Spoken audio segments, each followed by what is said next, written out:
Navios de cruzeiro são frequentados principalmente durante as férias e garantem muita diversão a quem os utiliza. Aliar diversão e sustentabilidade é um desafio que essa indústria enfrenta ano após ano, à medida em que o número de passageiros aumenta. Ao custo de $2 bilhões, foi entregue à Royal Caribbean no final de 2023 o Icon of the Seas, o maior e um dos mais sustentáveis navios de cruzeiro já produzidos. Oi pessoal, tudo certo? O Pelos Sete Mares é um canal que navega pelos principais temas relacionados ao mundo marítimo. Aqui você conhece a história, os acontecimentos e os principais fatos envolvendo navios cargueiros, transatlânticos e os demais tipos de embarcações. Caso goste do vídeo, assine o canal e toque o sino para receber todas as nossas notificações. Embarque nessa e fique por dentro de tudo o que acontece pelos Sete Mares. Os motores marítimos têm seu funcionamento mediado basicamente por fontes de combustível oriundas do petróleo. Nesse caso, o destaque é para o bunker. Bunker é um óleo combustível pesado e de baixa qualidade. É um produto final do processo de refino do petróleo e contém relativo teor de enxofre. Além de ser o combustível mais utilizado, é um dos que mais poluem o meio ambiente. É cerca de 30% mais barato do que os outros, e por isso, esse óleo pesado é largamente utilizado em navios dos mais diferentes tipos. Seu uso é tão grande que, para se ter ideia, apenas em 2020, estima-se que a indústria marítima tenha consumido mais de 210 milhões de toneladas desse óleo. O problema do consumo nessa escala é que a queima desse combustível libera uma quantidade gigantesca de substâncias tóxicas, como hidrocarbonetos aromáticos, metais e fuligem, que poluem, alteram e degradam permanentemente o meio ambiente. Em locais como o Ártico, por exemplo, navios ainda circulam diariamente utilizando o óleo pesado como forma de combustível. Nessa região, a fuligem liberada pela queima do óleo fica aderida ao gelo, fazendo com que a área absorva mais radiação solar. O resultado desse processo é facilmente observável, pois o aquecimento do sistema provoca o aumento na velocidade de derretimento do gelo e da neve, e a consequente diminuição das regiões glaciais. É a partir dessa problemática, e já pensando nas futuras regulamentações, que a Royal Caribbean resolveu criar uma nova classe de navios de cruzeiro, focada na sustentabilidade. Trata-se de um dos navios com mais recursos dedicados à preservação do meio ambiente, tornando-se um marco para a empresa em relação aos novos projetos que virão. Então, vamos conhecer um pouco sobre os navios da classe Icon. 10 de outubro de 2016. Essa é a data que marcou o início de desenvolvimento do projeto do Icon of the Seas. Nesse dia, a Royal Caribbean fez o pedido para a construção de uma nova classe de navios, bem mais moderna, sustentável e com maior capacidade de transporte que as anteriores. Como o próprio nome diz, a nova classe, chamada Icon, tem a intenção de ser ícone no que se refere à conveniência, requinte, diversão, bem-estar e, principalmente, sustentabilidade. Nesse contexto, o Icon of the Seas está na vanguarda dessa abordagem, pois é o primeiro dos 3 navios esperados para essa nova frota. Para um pedido tão especial, era crucial que fosse contratado um estaleiro experiente na construção de grandes embarcações. O finlandês Meyer Turku foi o escolhido. É conhecido por ser um dos maiores e mais avançados fabricantes de cruzeiros, sempre fazendo embarcações modernas, luxuosas e que utilizam alta tecnologia nos diversos processos de construção. Assim, em 16 de junho de 2021, o estaleiro foi palco da cerimônia de corte de aço para a construção do NB 1400, número pelo qual era até então conhecido o Icon.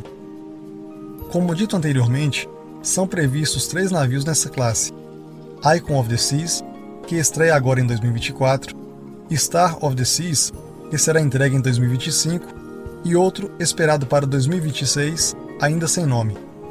Por ser um projeto desenvolvido como referência para os próximos navios e as abordagens futuras no que se refere à sustentabilidade, a classe Icon tem o meio ambiente como uma de suas principais preocupações. Ao contrário do que muitos pensam, em se tratando de navios, não são os grandes cargueiros os maiores poluidores do planeta. A primeira posição nesse ranking é dos navios de cruzeiro. Para se ter ideia, em um dia no mar, um navio de cruzeiro de médio porte emite mais fuligem do que 1 milhão de carros. Além disso, se levarmos em conta uma viagem de uma semana com 7.000 passageiros a bordo, são produzidos aproximadamente 800 mil litros de dejetos humanos e quase 4 milhões de litros de água cinza, que é a água utilizada em pias, chuveiros e na lavagem de utensílios.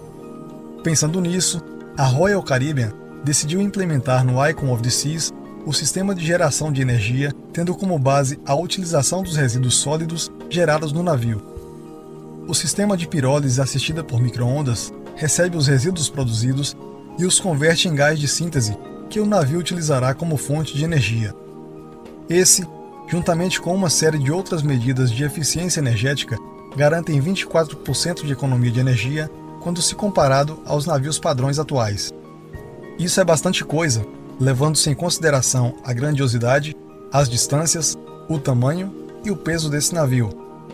Para impulsionar suas 250 mil toneladas, são utilizados 6 motores Wärtsilä capazes de gerar uma potência de quase 92 mil cavalos, utilizando gás natural liquefeito ou outro combustível destilado. As vantagens da utilização do GNL em navios são enormes. Além de praticamente zerar as emissões de enxofre, esses motores necessitam de menos manutenções, já que o desgaste causado pelo GNL é bem menor quando se comparado aos sistemas que utilizam combustíveis convencionais.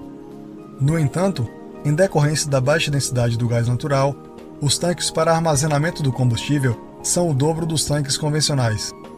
Em teoria, isso acaba reduzindo a quantidade de cabines e, consequentemente, o número de passageiros que o navio é capaz de transportar. No caso do Icon of the Seas, esse parece não ter sido um grande problema, já que ele é recordista na capacidade de transporte. Além dos 2.350 tripulantes, é capaz de transportar 5.610 passageiros em ocupação dupla e em ocupação máxima 7.600, totalizando quase 10.000 pessoas a bordo.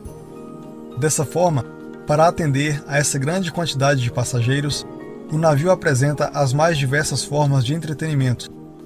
No total, são 20 decks que acomodam 2.805 cabines, 40 restaurantes, simulador de surf, Central Park e outros recursos, tudo separado em 8 bairros distintos, sendo 6 totalmente novos. Um deles é o Sweet Neighborhood, localizado nos decks 16 a 19, que abrange muitas das melhores suítes do navio, além de restaurantes, lounges e áreas externas exclusivas para quem ali se hospedar. Esse bairro fica próximo do Aquadome e um pouco distante da Pérola. Aquadome é um grande espaço envidraçado com uma cachoeira de 15 metros de altura e que servirá de palco para shows aquáticos durante a noite. Já a Pérola é uma esfera de aço de 16 metros de diâmetro com uma passarela em seu interior e que mistura escultura, arte e garante experiência multissensorial a quem passa por ali. Outro ponto que merece destaque é o parque aquático. É o maior já instalado no navio e conta com 7 piscinas, 6 toboáguas e 9 banheiras de hidromassagem. Os recursos envolvendo o contato com a água são uma das formas mais divertidas quando se trata de alegria a bordo de um cruzeiro. No entanto, quando o assunto se refere ao atrito na relação casco e água, quanto menor o contato com ela, melhor. Nesse sentido, o projeto Icon traz consigo um importante aliado na sustentabilidade. Trata-se do sistema de lubrificação a ar. Esse sistema foi introduzido pela Mitsubishi Heavy Industries e tem como base manter uma camada de ar em contato com o casco do navio, reduzindo a interação entre casco e água. Dessa forma, sopradores são usados para gerar um fluxo contínuo de ar e formar uma camada de bolhas abaixo da superfície do casco. Esse ar promove a redução do atrito, já que a resistência gerada pelo contato entre um sólido e um gás é bem menor do que entre um sólido e um líquido. O resultado é a redução de até 15% nas emissões de CO2, além da economia no consumo de combustível. A embarcação contará ainda com um sistema de osmose reversa, que produzirá 93% de toda a água consumida no navio. É por esses e pelos demais recursos embarcados que observamos a viabilidade e o interesse da classe Icon pelo pensamento que promove a preservação ambiental. Infelizmente, ainda é possível observar nos mares vários episódios de violação no que se refere aos cuidados com o meio ambiente. Esperamos que não só as tecnologias, mas que também a mentalidade humana evolua a ponto de se reduzir ao máximo os prejuízos ao ambiente marinho. É um longo e importante caminho, até porque não existe sustentabilidade sem práticas humanas sustentáveis. Um forte abraço e até a próxima!